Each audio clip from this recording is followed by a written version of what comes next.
If you're wondering how to properly adjust the saddle height on your e-bike, then you should definitely stay tuned.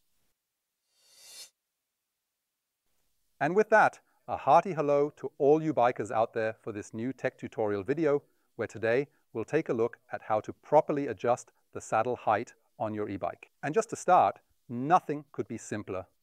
Finding the correct saddle height and properly adjusting it is truly a very easy and straightforward task. What do you need for that, of course? Obviously, a bike, and since it's best to adjust the saddle height with two people. Steffi is helping me now because Steffi has a height of 162 centimeters, which makes her a perfect fit for the YT decoy. Standing here in size S next to us. However, as you can already see, the saddle height is obviously too high for Steffi, so we want to adjust that first. What we need for that is Steffi's inseam measurement, and that can be easily measured. You don't even need a second person for that, you can do it yourself. Simply grab a thin book and stand with your back kept against a wall, remove your shoes, and then place the book carefully between your legs. Make sure that your heels are firmly pressed together against the wall, keeping your legs completely straight. Finally, pull the book up securely into your groin area. It's actually helpful to do it without pants, because then you can really pull the book tight into your crotch. Then you should use a ruler, a meter stick, or even a tape measure to carefully measure from the floor up to the top edge of the book. And then you will have your precise inseam length measured accurately. We need the inside leg length measurement precisely to accurately calculate the appropriate saddle height using a simple formula. The formula involves taking your inseam length and multiplying it by 0.885, and this calculation will give you your saddle height. For this measurement, ensure you start at the center of the bottom bracket, extending up to the very top edge of the saddle, specifically in the middle of the seating surface. Now we can try it out with this particular bike. Like most modern e-bikes today, the YT decoy comes equipped with a dropper seat post. This feature allows you to conveniently and easily adjust the saddle height using the handlebar-mounted remote control by simply pressing a button. Lower or extend the saddle comfortably while on the trail. And for those who have already checked out our YouTube video about telescopic seat posts, you'll know there's one extremely important thing. Key aspects to keep in mind when adjusting the height setting of a telescopic seat post mechanism. When you open up the seat clamp to lower the entire seat post into the frame, or to also pull it out, it's extremely crucially important that you ensure the cable, which is directly leading to the seat post mechanism, because the brake cable runs through the inside of the bicycle frame.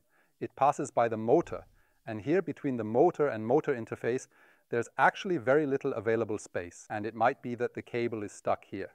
So if I were to just pull out the support without guiding the cable, it might happen that the cable detaches from the underside of the support, and then you're just pulling the control cable into nothingness. That's why it's really crucial to always ensure that you are adjusting the cable when pulling out the support, or conversely, pulling the cable out when inserting the support back in. We encountered a scenario where the support for Steffi ended up being too high. So now we are in the process of reinserting the support. I've already managed that. So what exactly should the appropriate saddle height be now? As I previously mentioned, Steffi's inseam measures 76 centimeters, and by multiplying that by 0,885, it results in a saddle height of 67 centimeters. 67 centimeters is the measurement required from the very center of the bottom bracket, all the way up to the utmost top edge of the saddle. And it's obvious that there's still a little segment missing. That implies we really ought to pull the support out of the frame just a tiny bit further. By precisely 1 centimeter, I'll measure again. As I said earlier, it should be a distance of 67 centimeters from the bottom bracket's center to the saddle's top edge. And that's absolutely the way it should be adjusted. Steffi, if you could kindly tighten it once more, then we have definitely achieved the correct saddle height adjustment. And now we're going to take another look at it from the side to see how it appears when you've discovered the correct height. Steffi has now seated herself on the bike and adjusted the pedals to be in a perfectly horizontal position. And what's really crucial at this stage is ensuring that your knee joint, so this specific point here, is precisely aligned in a straight vertical line with the pedal axis. Then you have the optimal pressure on the pedal, and above all, you have an ergonomically correct seating position. So a knee, a joint, gentle sitting position, and thus avoids knee pain. Another indicator of whether you found the right seating position is to bring the cranks to the vertical. and then step on the pedal with your heel. The leg should be nearly straight, as shown here. It's crucial not to fully straighten it, but keep it slightly bent for comfort and best results. This ensures that you very accurately have managed to find the correct seating position. I truly hope this video was helpful to you, and now you can confidently and easily adjust your e-bike's saddle height to suit your preferred level. Steffi, thank you very much for your help, and see you all next time. Your Maxi from Rebike. If e-bike, then Rebike.